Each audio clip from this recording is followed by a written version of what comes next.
Hello guys, welcome back to Donks Kilop Official.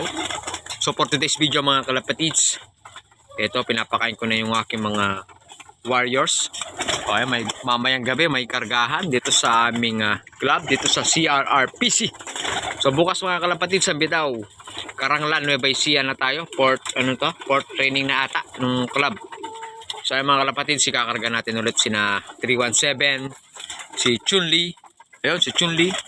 So ay mga kalapatids, at saka si Clippers. Ayan, yung nagbabalik nating ibon kahapon lang. Ayan, condition na condition siya mga kalapatids.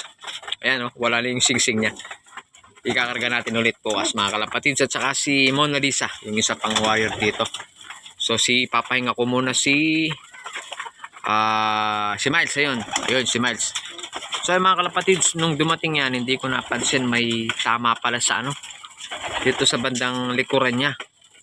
So ay mga kalapatids, mamaya ipapakita ko sa. Pero pero naghilom na yung niya. Hindi ko alam kung naserga o nadakma.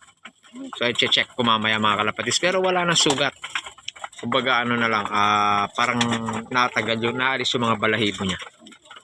So ay mga kalapatids, binubusog ko na para bukas marami silang lakas. Ayan. Ito pa mga kalapatids, want to sawa sila ngayon. Yan, pag hapon na, yan. Want to sawa sila sa pagkain nila, sa chicha nila. Yan. A few moments later. So yung mga kalapatids, ito, hawak ko na si Miles. Ito yung niya, oh. Ayan, tama niya sa likod. Kaya di agad nakawi yung ibon ko nung nakaraang training. Ito, naka-sticker pa siya mga kalapatids, hindi ko pa naalis. Ayan.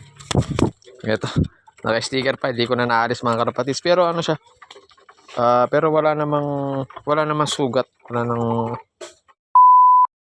Kita-kits tayo bukas sa abangan. So ito, pakakainin ko pa yung ibang halaga rito. So ay mga kalapatids, hanggang dito na lang yung video. Salamat sa panonood. Ingat!